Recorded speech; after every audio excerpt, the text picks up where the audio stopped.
Hey everybody, welcome to News You Can Use. I'm your host BG, and we are back in the studio. Face reveal. All right, let's talk about what we need to talk about, and that's the fact that Ontario is delaying its vaccine passport announcement. We'll get into it. Plus, the U.S. is urging caution for travel to Canada, and we have some good news about our election specials here at the BG Show. You want to stick around for that. And we're also going to discuss, here we go, Kanye West's new album, Donda, if you haven't listened to it. But before we even get into that, make sure to subscribe to this channel, tap that notification bell, and follow us on all of our social media. Oh my gosh, still remember it. We got it. Yeah, we got this. It was okay. It's not bad. Okay, so listen to this. You've probably heard, or if you haven't, we'll tell you, because this is what we do. Premier Doug Ford, who we know a few months ago said that Ontario would never implement a vaccine passport system. Well, now he's doing a full 180 because the streets have been talking, and they're saying that the progressive conservative government here in Ontario, they are planning to implement a vaccine passport system. Now, initially, we were expected to hear about those plans today, but word on the street is that the premier got the notice on his desk. He looked at the plan. He thought it was too invasive. It was too broad. So he sent it back and said that they have to redo it. So now sources are saying that we'll likely hear an announcement in the next couple of days about a vaccine passport system here in Ontario. So really the first question is, what do you guys think about this? Do you want to see a vaccine passport system here? And the other thing is, if you are opposed, we should highlight that Ontario's not the first province to do this. We've already seen a system in place in Manitoba. We've seen one put in place in BC. Our friends right next door, Quebec, they're actually implementing their system beginning tomorrow. Right, Eva? September 1st, yes. So how is this going to affect, let's say, people in Ontario who like to travel to Quebec? Because we all like to travel to Quebec. We went to Quebec! You did? Make sure to check that out. If you're from Ontario and you're going there, but you are vaccinated, you can still enter different events and restaurants, but you have to show a proof of vaccination, and you have to bring something that shows that you have an address of residency in Canada somewhere. Now, if you're not vaccinated, you can't enter these places. That includes sports events, concerts, bars, restaurant. Anything like that, you're not able to enter in Quebec, so save the trip. Don't go. I think the issue with the vaccination passports is that there's no translation. Like every province will do it their own way, and all of the rules will be different, but there's no translation. So like Ontario's could say you can go to restaurants, bars, and let's say live events, and then Quebec's could be like you only need it for live events. Right. So what's the translation process? Like what? That's a really good point, like, because we know people travel. Most provinces says they're just waiting for the federal government to either make it or wait for it. Like this is temporary until the federal government takes action. But here we are in an election. But so then that's going to take forever making to come it to temporary fruition. doesn't make much sense because you're just prolonging the confusion that everyone's been living for the past 2 years. Right. Like the gray zone, red zone, yellow, green, blue, pink. Like no one knew what the Not hell the was rainbow. going on. Literally. Not the rainbow. Not the COVID rainbow. Yeah, those are great concerns. Those are great perspectives. We want to hear what you have to think. Kelly said this with the blue nail. Joking.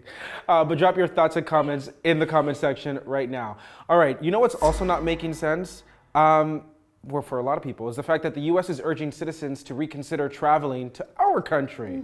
Now, remember a couple of weeks ago, Canada opened the border to Americans, the land border, right? We're so kind.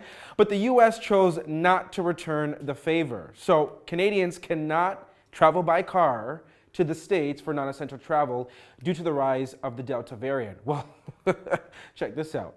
Now the U.S. State Department is urging Americans to, and I quote, reconsider travel to Canada due to what the Center for Disease Control calls high levels of COVID-19 infection. In fact, the U.S. has upgraded Canada to a level 3 travel advisory. So this is really, really interesting because, everyone, we kind of look at, the vaccination rates. Isn't it higher in Canada? Yeah, so I have it here. Only 61% of eligible Americans are fully vaccinated compared to 75% of Canadians over the age of 12. So we're better off vaccinated than them, but they don't want them to come here. I'm a little offended. Listen, I hear you. not. You're not? Well, are you offended if you're watching right now at home? Let us know in the comment section right now. Okay, so we did say we have some good news about our election coverage here at the BG Show. Are you ready to hear about it? Yes. Drum roll, please. We are going to be having one-on-one conversations with all of the major party leaders who agree to do so. But they all will. Aaron, until we're talking to you. Yeah, still need to confirm dates. But our first one is actually dropping tomorrow on Wednesday, and it is going to be with Green Party leader Annamie Paul. We go into it with her, we get to know her more on a personal level, and we answer all of your questions. So you want to make sure you stick around for that. And I think we have a sneak preview. I think we do. Roll the tape. How many seats are you hoping to win in this election? As many as possible. Be honest with me. No, I I am. know your As backrooms many have as a number possible. that you're aiming for. What's the number? No, they may, but I am looking for as many. Talk to me nice. No. Is it 3 seats you're hoping to win? Is it 4? Look. All right, and a reminder, that drops on Wednesday. We're hoping around 7 o'clock. Hopefully. Fingers crossed. Keep it locked on the channel. Keep it locked on the channel. And can we also talk about something that's been making entertainment headlines, and that's the fact that Kanye West, he dropped his new long-anticipated album, Donda, or maybe I shouldn't say he dropped it, because now he's been blaming his record label, Universal, for dropping the album without his consent. But there's been a lot of controversy around this album. People feeling like they got, shafted. Listen, this is my thing. We waited months. Yeah. You play the first song. It's the title of the song 25 times. So you I didn't did not wait months for this. I just, at the beginning, I was like, what is this? But then, I think there was a couple good ones. How would you rate it out of 10?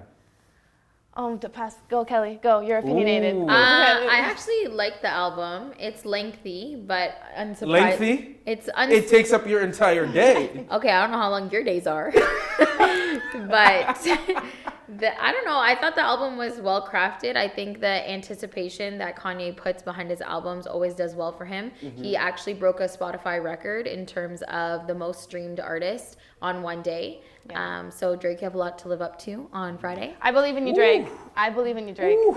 Okay, well, that's how some people feel. How do you feel? Let us know in the comments. And I think on that note, we should wrap it up. Meaning, if you do have any news stories, make sure you email us, news@brandongotoshow.com. And if you haven't watched the latest episode of The BG Show, which aired on Sunday, it was literally every question you have about the election, we answered it. So make sure to go watch that. And a reminder, we are dropping a special episode of The BG Show on Wednesday, our first one-on-one with Green Party leader Annamie Paul. Don't miss it. We'll see you soon. Bye.